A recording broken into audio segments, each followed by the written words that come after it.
Assalamualaikum warahmatullahi wabarakatuh. Saya Dayamana Mustika, NPM saya 1022310. Di sini saya akan membahas tentang e-commerce. E-commerce secara umum dapat diartikan sebagai proses transaksi jual beli secara elektronik melalui media internet.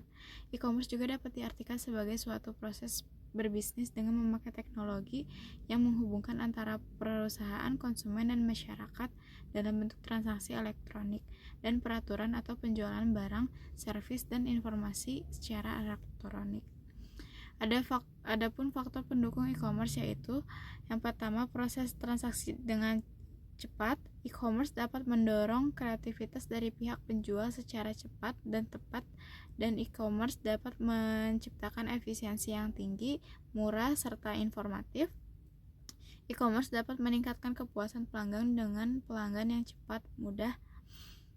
Kemudian ada jenis-jenis transaksi e-commerce, yaitu yang pertama ada business to customer, ada customer to customer, customer to business, non-business electric commerce, intra-business electronic commerce.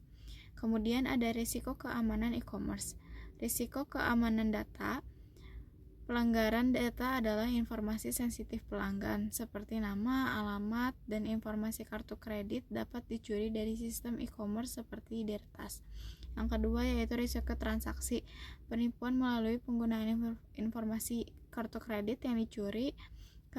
Ketiga, risiko keamanan sistem. Membanjiri situs web dengan lalu lintas berlebihan sehingga menyebabkan downtime atau melumpuhkan layanan. Yang keempat yaitu risiko privacy. Data pelanggan dapat disalahgunakan baik oleh pihak internal atau karyawan maupun eksternal atau penjahat dunia maya. Kemudian yang kelima ada risiko operasional, yaitu penyerang dapat membuat akun palsu untuk belanja atau melakukan tindakan ilegal. Terus yang terakhir yaitu ada risiko hukum. Pelanggan atau mitra dapat menuntut perusahaan jika terjadi pelanggaran atau kerugian. Kemudian ada perkembangan e-commerce. Awal mula e-commerce tahun 1990 merujuk pada aktivitas jual beli barang atau jasa melalui jaringan elektronik seperti internet. Contoh e-commerce-nya yaitu ada Amazon sama eBay. Kemudian ada pertumbuhan pesat tahun 2000-an. Munculnya platform baru seperti Alibaba di Cina dan Etsy di Amerika. Kemudian ada era mobile commerce tahun 2010-an. Kemunculan ponsel pintar dan aplikasi belanja mendorong transaksi melalui perangkat mobile atau m-commerce. Dan kemudian ada e-commerce di era modern yaitu di tahun 2020-an. Pandemi COVID-19 membawa lonjakan besar dalam penggunaan e-commerce karena pembatasan sosial.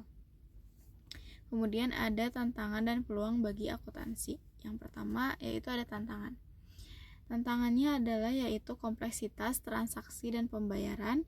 Yang kedua kepatuhan pajak dan regulasi. Yang ketiga yaitu pencatatan persediaan. Yang keempat penipuan dan keamanan.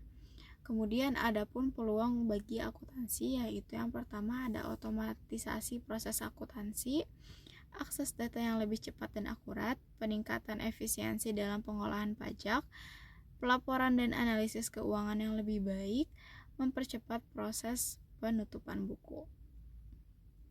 E-commerce membawa tantangan yang signifikan dalam bidang akuntansi, terutama terkait dengan kompleksitas transaksi, perpajakan, dan keamanan data. Namun, dengan penggunaan teknologi dan otomatisasi yang tepat, ada banyak peluang untuk meningkatkan efisiensi dan akurasi dalam pengelolaan keuangan.